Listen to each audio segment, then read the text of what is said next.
بسم اللہ الرحمن الرحیم۔ کل ہم نے قاعدے کے بارے میں بتایا تھا کہ قاعدہ کسے کہتے ہیں اور قاعدہ کی کتنی قسمیں ہیں۔ 5 قسمیں ہم نے بیان کی تھی: علم حجہ، علم صرف، علم نحو، علم بلاغت اور علم عروض۔ آج میں ان 5 قسموں کی تعریف سے آپ کو روشناس کراؤں گا اور اس کے بعد پھر ہر ایک قسموں سے متعلق اس کے اقسام، اس کی صفتیں، اس کی خوبیاں آپ کے سامنے پیش کروں گا۔ تو سب سے پہلے آئیے دیکھتے ہیں علم قاعدہ میں پہلا ہے علم املا۔ علم املا کسے کہتے ہیں؟ علم املا وہ علم ہے جس میں حروف تہجی سے بحث ہوتی ہے۔ حروف تہجی آپ جانتے ہوں گے، یعنی ہجہ لگانا۔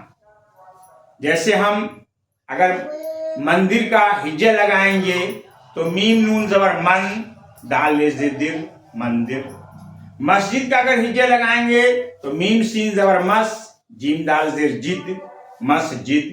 یہ ہجہ لگانے کو علم ہجہ کہتے ہیں۔ تو علم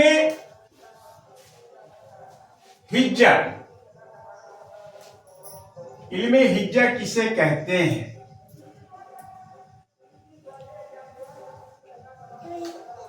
علم ہجہ وہ علم ہے جس میں حروف تہجی سے بحث ہوتی ہے۔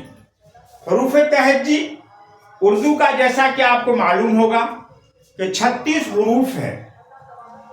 جو آگے بحث آئے گی آپ کو بتایا جائے گا کہ 36 حروف مفرد ہیں اور 15 حروف مرکب ہیں جو ہندی سے آئے ہیں۔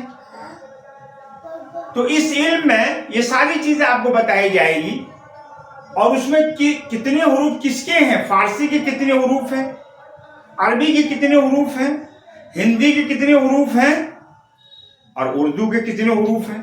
یہ ساری باتیں آپ کو اس علم ہجہ میں بتائی جائے گی۔ تو علم ہجہ وہ علم ہے جس میں حروف تہجی سے بحث ہوتی ہے۔ اس علم میں یہ بتایا جاتا ہے کہ کتنے قسم کے حروف استعمال ہوتے ہیں۔ جیسا کہ آپ کو پتا ہے اردو، لفظ اردو جس کے معنی آتے ہیں لشکر کے، اور لشکر میں جانتے ہیں کہ آدھا تیتر آدھا بٹیر ہوتا ہے۔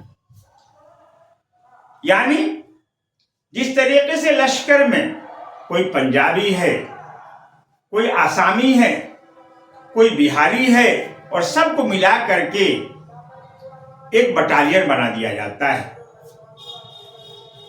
اور سبوں کی ایک فوجی زبان ہوتی ہے جس کو سب لوگ سمجھتے ہیں۔ ٹھیک اسی طریقے سے اردو میں کچھ عربی کے الفاظ ہیں، کچھ فارسی کے الفاظ ہیں، کچھ ہندی کے الفاظ ہیں اور اب تو کچھ انگریزی کی بھی الفاظ شامل ہو گئے ہیں۔ اسی لیے اس کے معنی لشکر کے رکھا گیا ہے۔ اردو کے معنی لشکر، اور اردو ترکی زبان کا لفظ۔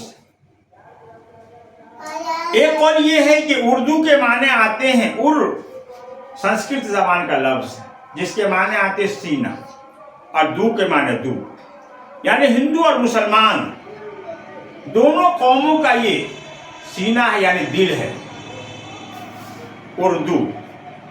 بہرحال وہ سنسکرت سے آئے، ترکی سے آئے، لیکن اس کے معنی آتے ہیں لشکر کے۔ تو اسی لیے اس میں مختلف زبانوں کے الفاظ بھی شامل ہیں۔ دوسری قسم جو ہے وہ علم صرف ہے۔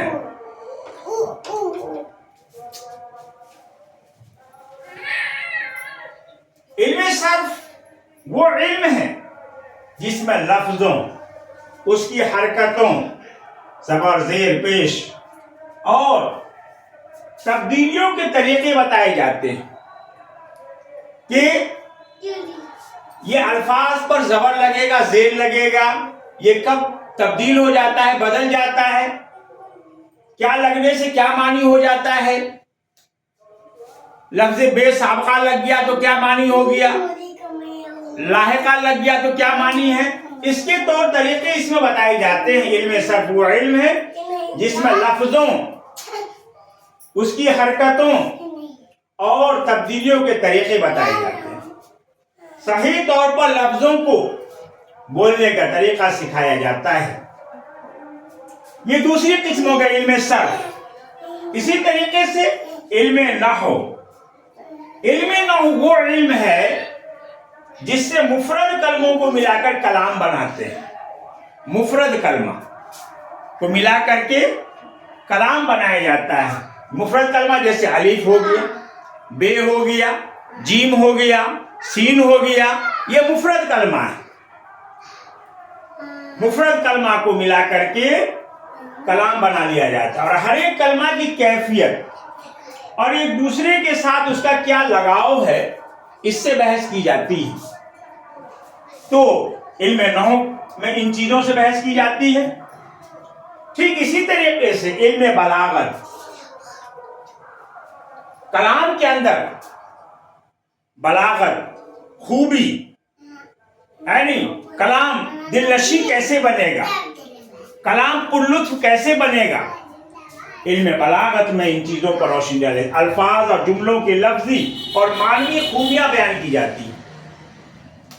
الفاظ کی کیا خوبی ہے، معنی کی کیا خوبی ہے، ان چیزوں سے بحث کی جاتی ہے۔ اور اس کے بعد پانچویں قسم علم عروض۔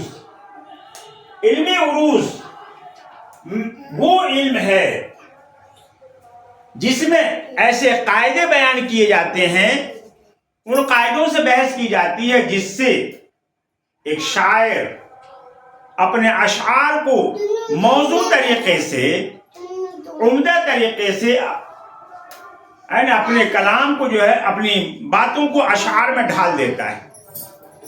تو علم بلاغت، علم عروض میں گویا کہ ان قاعدوں سے بحث کی جاتی ہے جس کے ذریعے سے ایک شاعر ایک اچھا کلام لکھ سکتا ہے، ایک موزوں کلام لکھ سکتا ہے، جس کے ذریعے سے سامعین کو وہ محظوظ کر سکتا ہے۔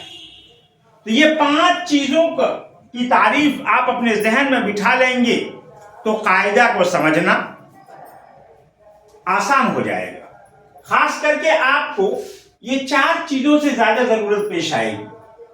علم بلاغت میں تو آپ کو اگر شاعر بننا ہے، شاعری کرنا ہے، تو پھر علم بلاغت سے بحث کریں گے، علم عروض سے بحث کریں گے۔ لیکن علم بلاغت، علم نحو، علم صرف، علم حجہ، یہ چار علم کا ہونا ضروری ہے۔ جب ان چار علم کو ہم اچھی طریقے سے سمجھ لیں گے، پڑھ لیں گے، تو انشاءاللہ قواعد کی پوری جانکاری ہمیں ہو جائے گی، اور پھر کہیں بھی ہم مات نہیں کھائیں گے۔ تو آج کی ویڈیوز میں صرف اتنا ہی کہ ان پانچوں کی تعریف آپ گوش گزار کر لیں، آپ اپنے ذہنوں میں بٹھا لیں۔ اس کے بعد پھر ہم نمبر وائز اب کل کی ویڈیوز میں آپ کو ہم بتائیں گے کہ علم حجہ کے تحت کون کون الفاظ آتے ہیں، اور کہاں کہاں سے یہ الفاظ آئے ہیں، اور ان الفاظ کی تعداد کتنی ہے۔ کل کے ویڈیوز میں انشاءاللہ آپ کے سامنے ہم رکھیں گے۔ آج صرف اتنا ہی۔